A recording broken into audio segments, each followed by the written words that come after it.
Existe uma coisa que pouca gente não entende, porque o desequilíbrio na área da sexualidade, ele acaba prejudicando outras áreas cognitivas. Por quê? Porque no momento em que picos gigantes de dopamina, né? Toda vez que eu tenho um pico gigante de dopamina, o que acontece? O sistema de recompensa, né, passa por o núcleo accumbens, né, hipotálamo, tálamo, hipocampo e dispara aquele ciclo. Naquele momento daquele frenesi, a gente desativa o córtex pré-frontal. Você pode ver que quando você está num pico de qualquer tipo de compulsão, ninguém raciocina direito. Né? O cara tá ali, de repente, ficou fissurado, né, louco ali na vizinha, porque o marido foi embora e tal. O cara não mede consequência que o cara pode chegar a qualquer momento, né? Que ele tá fazendo algo errado. Não, ele vai lá na euforia, ele vai naquilo, ele consome conteúdo adulto e não vê que e não consegue largar daquilo. Por quê? Porque o racional está desabilitado. A nossa parte primitiva, ela tá super ativada. E o que acontece quando você está com muita compulsão, muito pico de dopamina, e você não está usando o racional? O cérebro acaba murchando.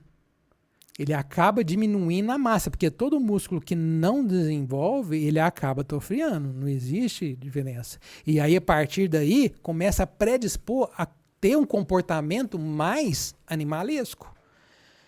Por que, Eduardo, que os homens têm que ser mais geralmente suscetíveis à compulsão, mais promíscuos, mais violentos, menos interessado em educação, que a gente vê, menos interessado em religiosidade? Só olha entrar dentro das igrejas, você vai ver o tanto de mulher, o tanto de homem que tem.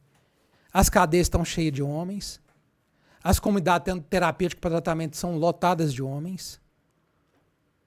O índice de traição dos homens era muito maior, agora está quase que igualando meio a meio, porque a mulher, infelizmente, já está imitando o comportamento ruim do homem. Por que isso? O que nos diferencia tanto dos homens com a mulher? Por que o homem tem tanto esse prejuízo? Porque ele tem um comportamento sexual idêntico ao dos animais. E aí, o animal, você pode ver, eu estudo a parte animal, eu não sou biólogo, mas eu cresci dentro de fazenda.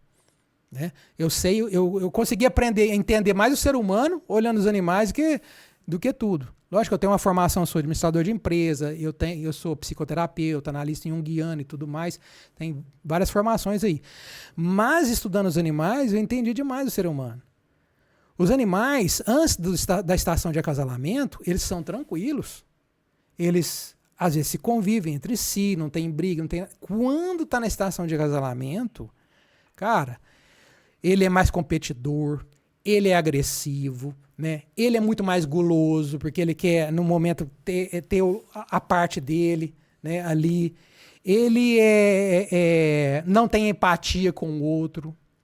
Então, assim, cada um para si e Deus para todos ali.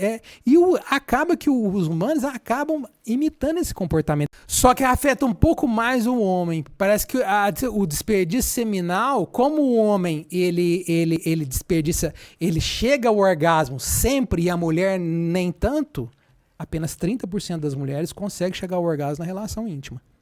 A maioria consegue se for através do autotoque, né? E por aí vai. Porque quando nós somos crianças, meninos e meninas, existe uma diferenciação entre o menino e a menina, mas ela não é tão gritante.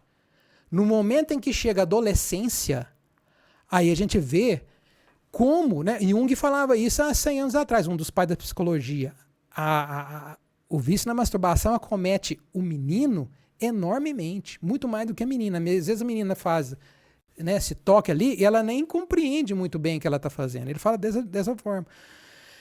Então, com essa mudança hormonal que está tendo, a gente vê uma maior agressividade no masculino do que no feminino, por causa de um destemperamento na área da compulsão, principalmente na área da sexual, que vai desequilibrando todas as áreas do ser humano.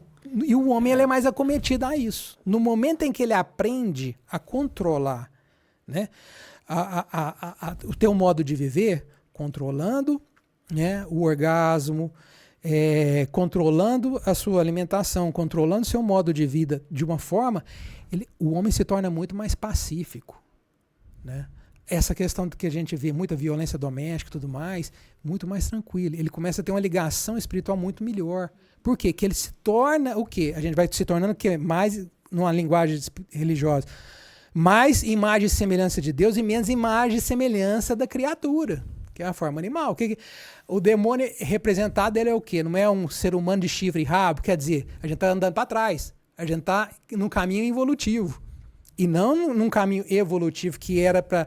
Até os pecados, 7 pecados capitais que a gente fala comumente na história cristã, eles são os comportamentos dos animais. Só que dos animais eles têm que se comportar dessa forma.